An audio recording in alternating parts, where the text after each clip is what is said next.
Assalamualaikum warahmatullahi wabarakatuh. Perkenalkan, nama saya Khalisa Riani, NPM saya 21100100423 dari kelas 3N Banjarmasin Reguler Pagi dari Prodi Teknik Informatika dari Universitas Islam Kalimantan Muhammad Arsyad Al-Banjari.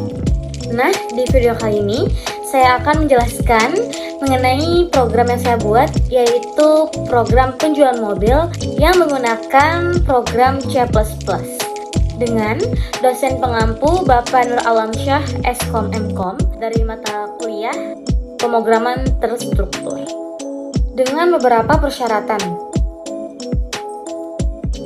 Yaitu langsung saja kita buka C++. Kita membuka file yaitu Ctrl+O. Nah, di sini ada file-file yang telah kita buat, yaitu saya buka penjualan mobil ini. Nah, langsung saja. Di sini sebelumnya saya menjelaskan dengan beberapa persyaratan-persyaratan yang telah ditentukan. Langsung saja, yaitu dari kolom pertama sampai kolom 6 ini adalah biodata, ini adalah komentar, dan komentar ini tidak berpengaruh terhadap isi program yang dibuat.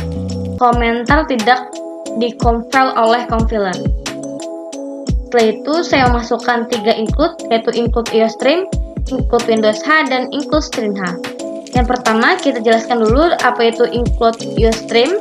IOStream yaitu singkatan dari input atau output stream, yaitu file header yang digunakan untuk melakukan penginputan dan pencetakan perintah. Setelah itu ada include Windows H, yaitu berfungsi sebagai sistem tanda kurung, yaitu include String H. Yang terakhir String H yaitu berisi prototype, berfungsi untuk pemrosesan string. Setelah itu ada using namespace std. Using namespace std ini berguna untuk mempermudah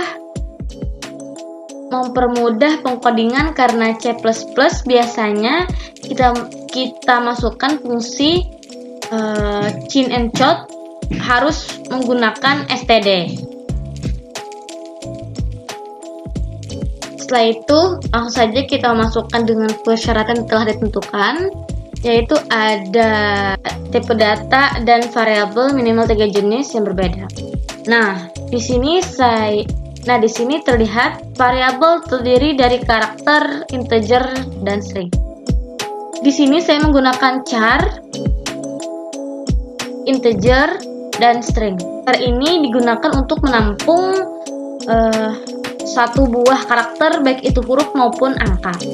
Kalau integer digunakan untuk bilangan bulat, dan string, tipe data string digunakan untuk data teks. Oke, setelah itu ada persyaratan yang kedua, yaitu konstanta.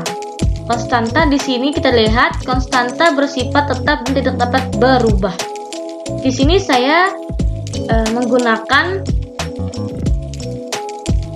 konstanta string dan konstanta integer. Konstanta string digunakan untuk tipe data teks, dan konstanta integer digunakan untuk tipe data bilangan bulat. Oke. Setelah itu ada persyaratan yang ketiga, yaitu ada operator minimal 2 jenis.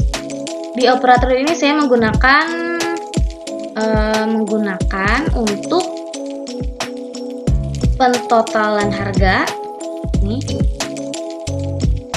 Yang kedua, memperbaharui stok barang, dan yang ketiga, yang terakhir yaitu diskon atau potongan harga. Di sini kita lihat ada loop. Loop ini adalah kode program yang berulang-ulang. Loop digunakan saat melakukan sebuah perintah yang perlu dijalankan berulang-ulang, seperti melakukan perhitungan maupun melakukan visualisasi terhadap banyak variabelnya secara serentak. Persyaratan yang keempat ada pemilihan dengan if, else, atau dengan switch.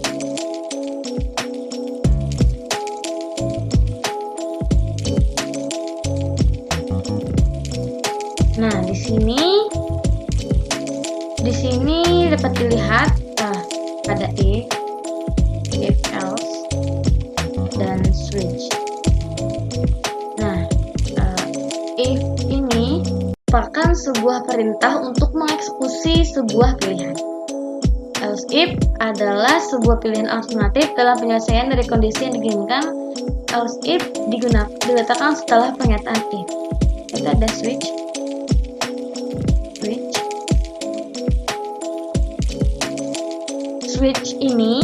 Switch untuk membandingkan variabel dengan beberapa nilai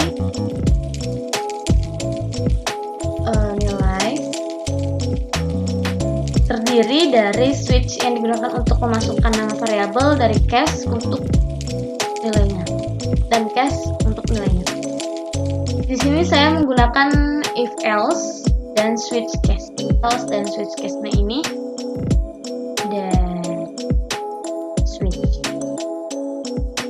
case.